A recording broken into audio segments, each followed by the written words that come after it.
Hello and welcome back to Inquisitor Martyr. Last time, kept going with Lycon Majoris, and this time we're on the last two missions of this fourth segment.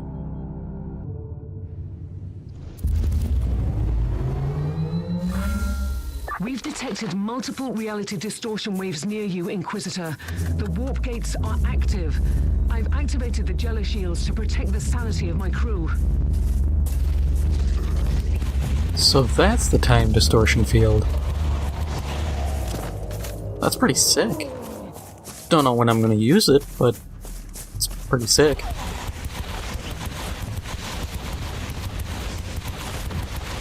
So last week, Volbeat dropped a new song, Temple of Yakur, which is pretty good. If you haven't listened to it, I'm a big fan because it also is about, I want to say it's ancient, not Assyrian, it'd be probably ancient Akkadian gods. Personal teleporter? Wait a second.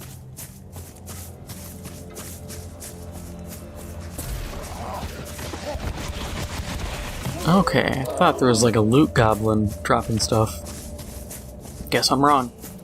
Or it got away and my paranoia just didn't kick in time. But yeah, Temple of Yakur, it's a really good song. I've just been listening to it on repeat while working on stuff. I also started working on Unreal Engine 5. Even though it's only like the test build still. It's interesting, for sure. It's gonna take a little getting used to, but it'll be fun to work with, see what I can do. Trying to get out ahead of development on that.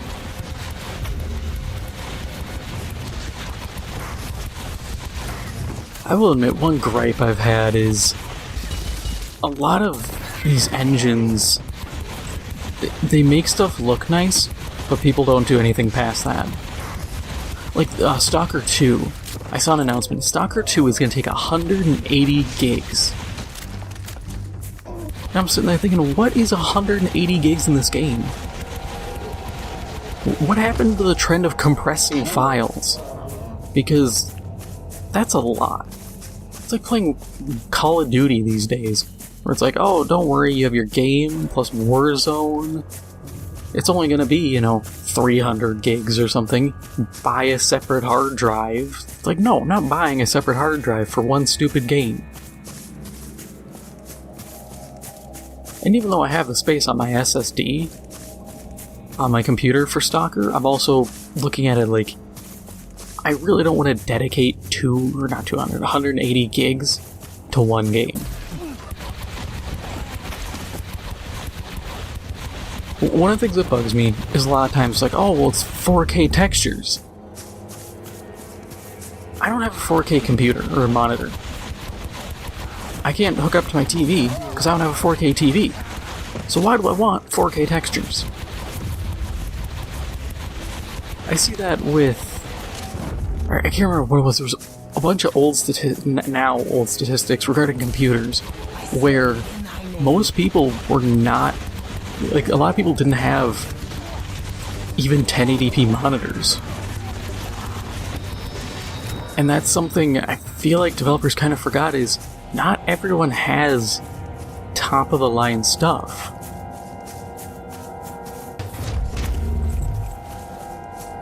And there's a difference between, like, oh, we're making it for VR. Okay, high resolution in VR is pretty important. And especially when it comes to, like, the actual VR headsets. But these are just first-person games. Yeah, looking back, Skyrim doesn't look super good, but it looks pretty good. Same thing for Fallout, like 4 or even 76. They didn't look great, but they didn't look bad. They did their job, and you could get lost in the world. That's all I care about. I don't need to fire up Stalker and be like, oh man, I can see every pore on this pseudo-giant. No, I just want to make sure I can identify it's a pseudo-giant. I don't care about, you know, ultra-high graphics, because they're not that worthwhile. And I've seen some people say maybe it's audio files, you know, you gotta have every language in your options, even though you should really just have something in your launcher that's like, hey, do you want this in this language? Select it, we'll download the language pack for you. Because otherwise it's just dead file space. I don't need the Mandarin Chinese version of any game. I don't speak Mandarin. It's like, why would you bundle it?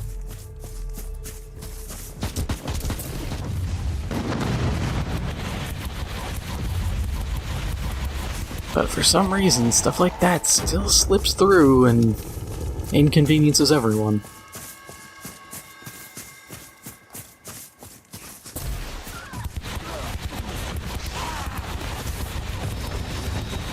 Oh, just randomly remember this. Saw a guy on Twitter. Might be a woman. I always say guy. At this point, guy, dude, and bro have become gender neutral to me. But this person, they were kit bashing. What is it? It's like a airship that dwarves use in Age of Sigmar. But they also made it a haunted airship. So they had a bunch of ghost model pieces hanging off it, and it looked really cool. They had it painted so it looked like there was like spectral light almost coming from certain parts of it. And when I see stuff like that, part of me is just like, you have the space inside that model, you could probably rig up some lights.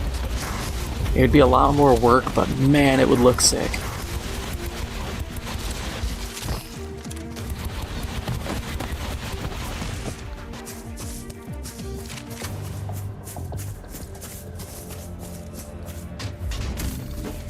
Especially because a lot of times when I see stuff like that, I know... I mean, one, I don't think there's rules for haunted airships in Age of Sigmar, but also it's usually because it's like, oh, I'm doing like a little diorama, or I'm just doing this as a little art piece. At that point, it's like, dude, just go full bore.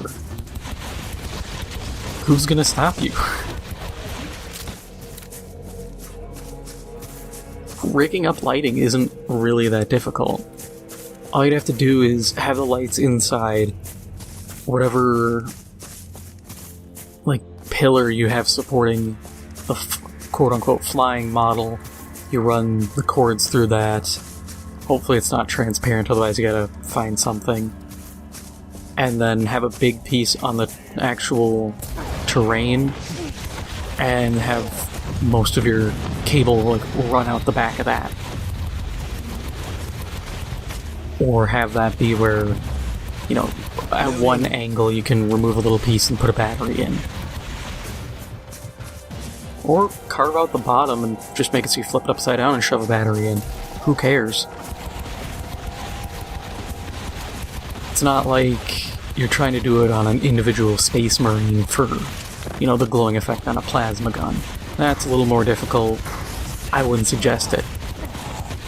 But larger vehicles? Yeah, go ahead. Go crazy.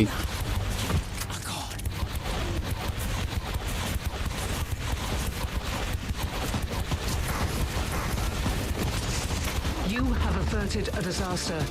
All the warp gates are sealed, although I can still hear the echoes in my head. I just want to see artists reach their full potential, especially with stuff like that, where there's definitely a little more room to grow, but that's stuff from more of a technical side as opposed to a artistic side.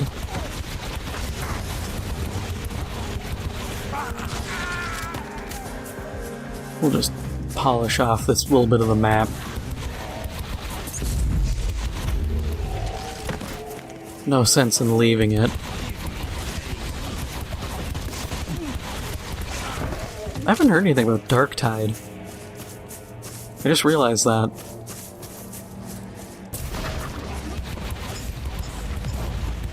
I mean, I guess no news is good news, but it's also, I want news.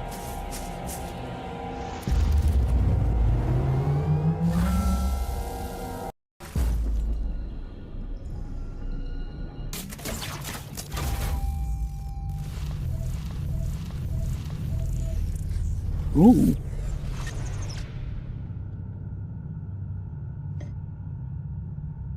We're gonna quick check that. Ah, what is my loot quality?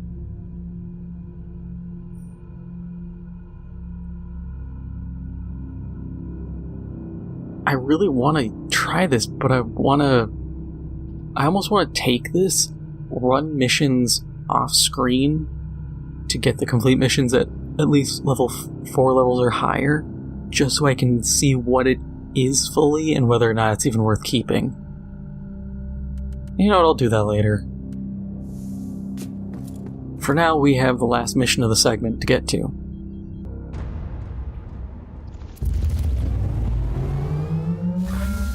100,000 worlds, 100,000 wars.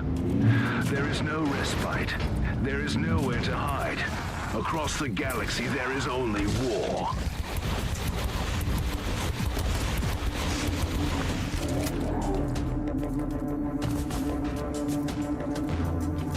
God, just thinking about that Plague Marine, I realized I need to do...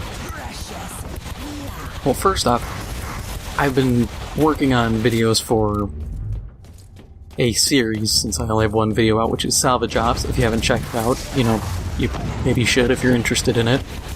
It's essentially me kind of doing a deeper dive into games, kind of what went wrong, and if the game can be salvaged, and what could be done to make a better game. And I want to do one on Eternal Crusade, because I talk about it so much in these videos, and there's just so much to it. I'd have to go through, I had mentioned it before, a guy did like an hour-long, essentially a documentary about what went wrong with that game, and essentially going through like every little bit, going through the history of its development, and I'd have to go through and kind of pull what I can for information from that, and get other sources and everything. Because I feel like there's so much that happened with that game. And every time I see just anything in this game, I'm like, man, I really wish that game had been better. It just makes me miss Space Marine again. I'm just glad I have a physical copy of Space Marine. If I ever want to, I can just pull out my old 360 and fire it up.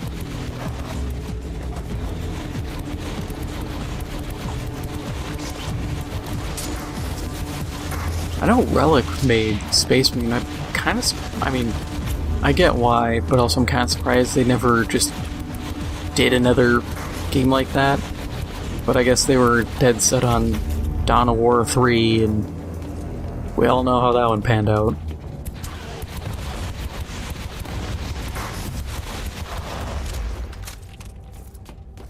God, that's such a corporate thing to, oh, this game went wrong, what do? Abandon it. Never speak of it again, never touch the IP, just run. Clearly it isn't our fault, it's the fans. It's like, nah, you done goofed. And it's unfortunate, because I could see them actually making a very good Eternal Crusade style game. Because they already had the combat down. Of course, there's also the problem of Eternal Crusade came out 2011, 2012? So like in 9, almost 10 years ago, maybe 11 years ago, depending on if it was 2011 or 12, since my memory's fuzzy. But either way, it's the curse we've seen with a lot of games. The people who worked on those old games that we remember being good either got promoted or left to join a new studio, or they retired. And so we end up with this weird loyalty, like we've seen with DICE with Battlefield. 2042 is definitely not a shining example of that franchise's history. And the thing is, people looked at DICE and said, oh, it's DICE, they can't do any wrong. Well, they can, and they did. Probably because those people we remember who made, 1942, Battlefield 2, 3, Bad Code 1 and 2,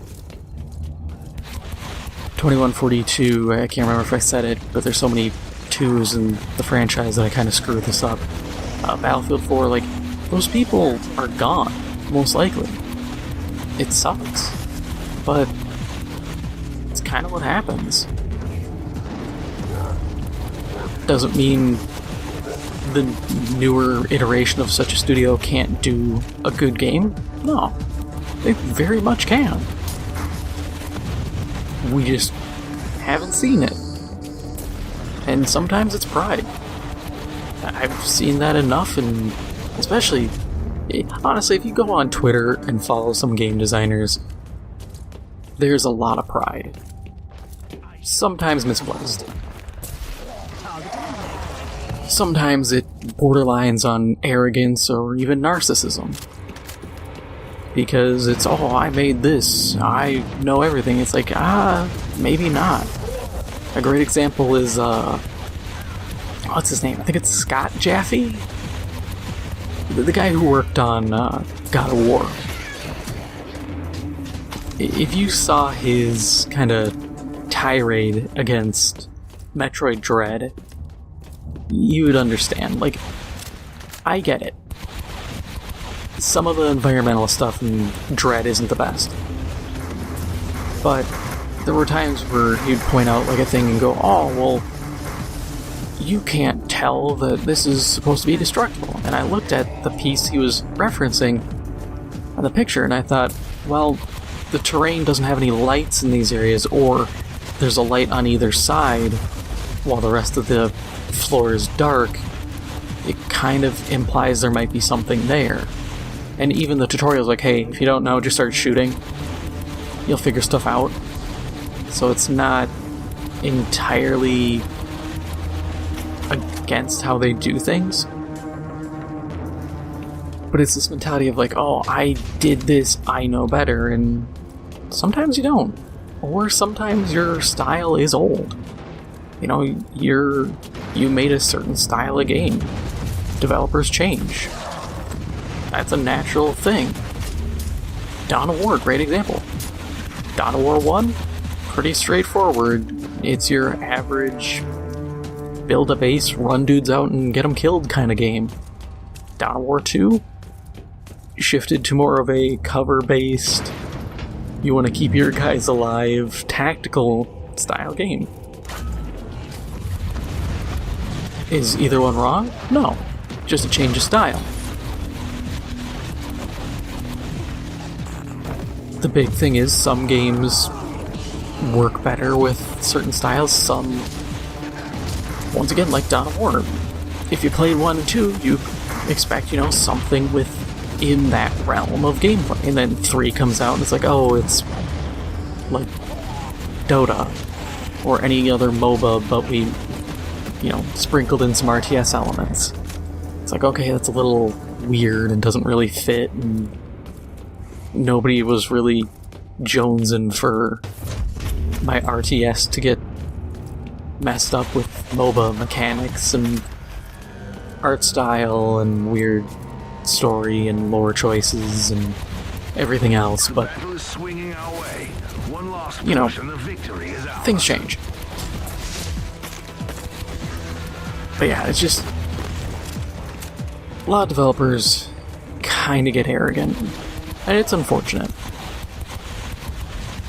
Especially because game design is a field where you are eternally learning.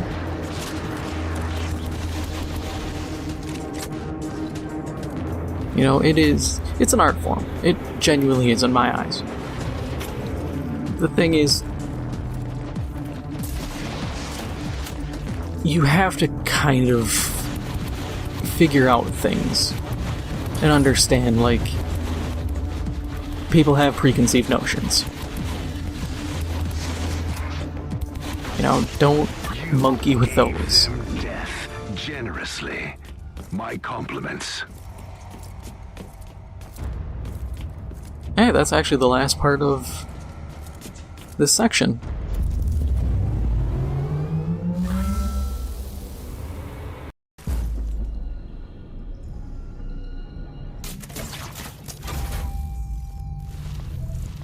Ooh. Hey, it's another vulnerability on hit, with a slightly worse effectiveness to vulnerability debuffs, but still, that's pretty cool. Neural implant of unknown ability. Okay. Okay, so there is a stage 5. But that is all for now. We will get to stage 5 next time. If you enjoyed this episode, make sure to hit the like button. It helps out the channel a lot. If you haven't already, make sure to hit the subscribe button. Thank you for watching, and I'll see you in the next one.